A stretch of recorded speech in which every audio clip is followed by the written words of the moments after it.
In this week's episode, I'm going to talk about the 7 biggest myths that proliferate around how coaches are supposed to get clients, and I'm going to burst them.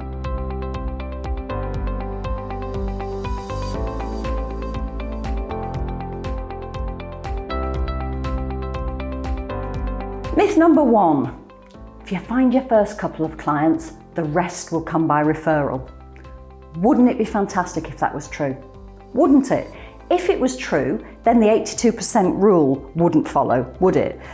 And even though it clearly can't be true, if you think about it for a moment, if it was as simple as finding your first 2 clients and then the rest came by osmosis, then there wouldn't be the failure rate that there is, and there wouldn't be all these coaches casting around for clients.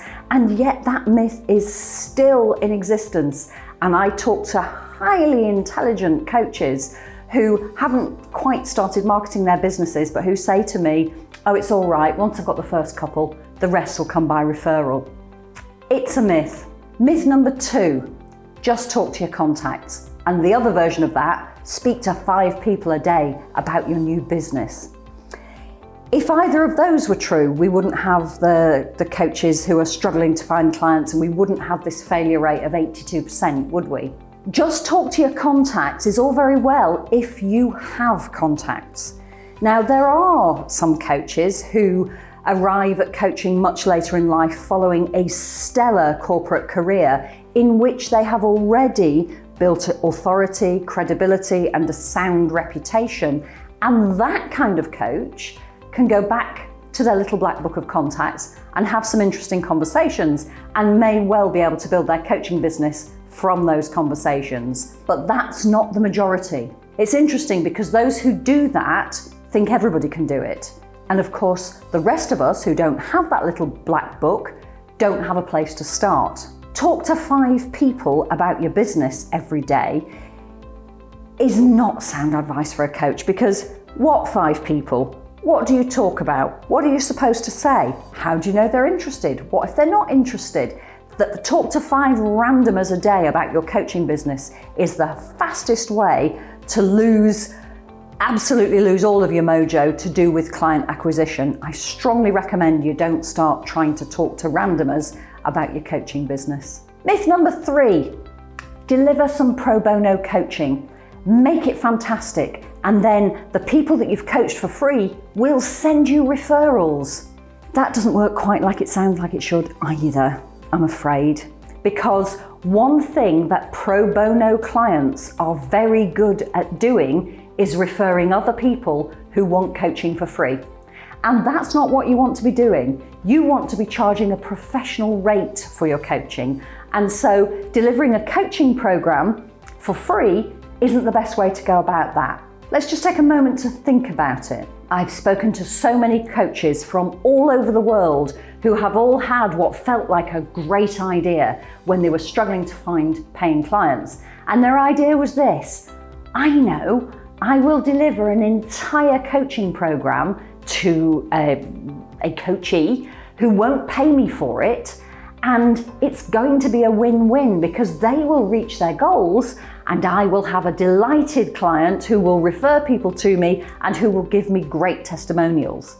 Now that sounds on the surface of it like it's a really great idea, but where it all falls down is in the delivery. And what I mean by that is that coaching is about change, and change is uncomfortable.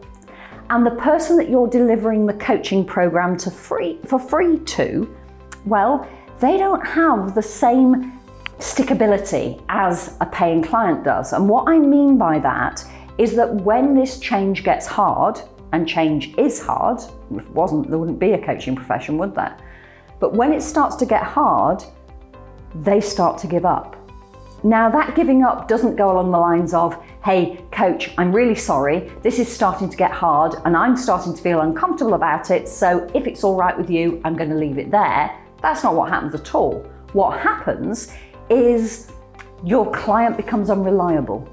They keep altering when they're supposed to be speaking to you, they keep postponing sessions, or they turn up to sessions having not done the actions that they agreed to. And ultimately they just sort of fade away, and that leaves the coach going, goodness me, I can't even give my coaching away, and the client going, not sure what that was about, but anyway, I'm a bit embarrassed, I'm going to avoid them. And it's not a win-win, it's a lose-lose. Now, having a financial commitment to a coaching program doesn't mean people will definitely do everything they say, but it does give them an extra bit of stickability, a bit of Velcro that they wouldn't have otherwise. And that bit of Velcro says, I'm going to get my money's worth out of this. It's costing me a lot of money. I take it seriously, and I'm jolly well going to do it. Myth number 4. This one makes me really cross because it's continued by a lot of coach training organisations. And the myth is this, that if your coaching's good enough, your clients will find you. Honestly, it is utter tosh, utter tosh.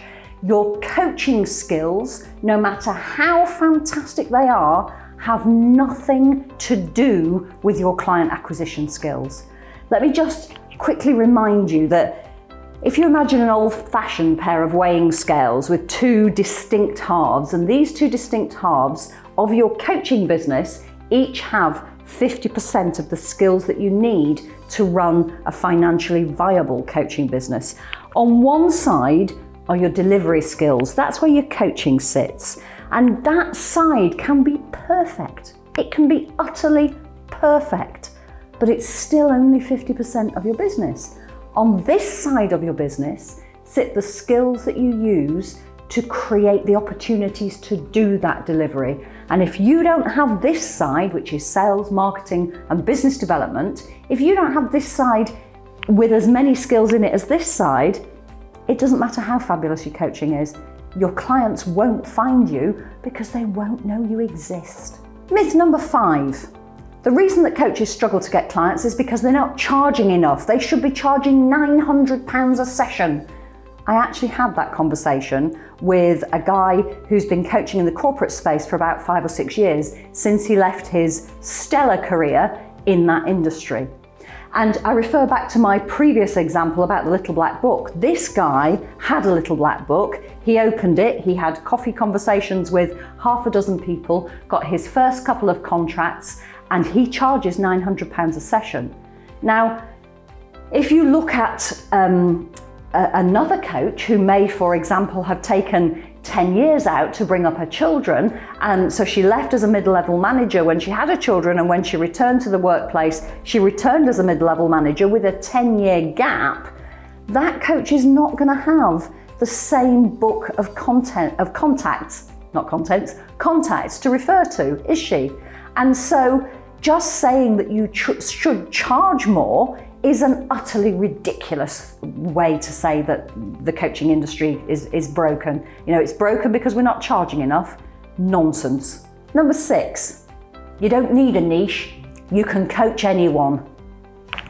I made a video a couple of weeks ago about ICHE, which is I Can Help Everyone syndrome, and it's an absolute death to a coaching business. If you go back to this business about the scales, on this side of your business, you absolutely can coach anyone. You can coach anyone who sits down in front of you, and you can deliver your coaching skills to the absolute best of your ability, but you cannot market to everyone. And over here, if you remember, this is where your business development skills sit, the skills that you need to create the opportunity to do the coaching.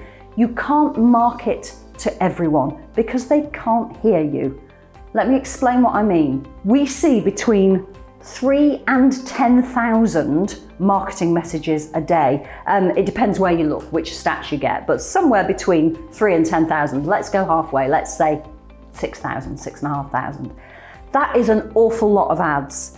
Now, our brains are exceptionally good at filtering stuff out, so we don't even notice it. And so we don't actually acknowledge that we've seen 6,500 ads. And in fact, the only ads that our brain actually recognizes are ones that are designed specifically for us. And so unless you are marketing very specifically to a particular kind of person with a particular kind of problem, they simply will not hear your marketing.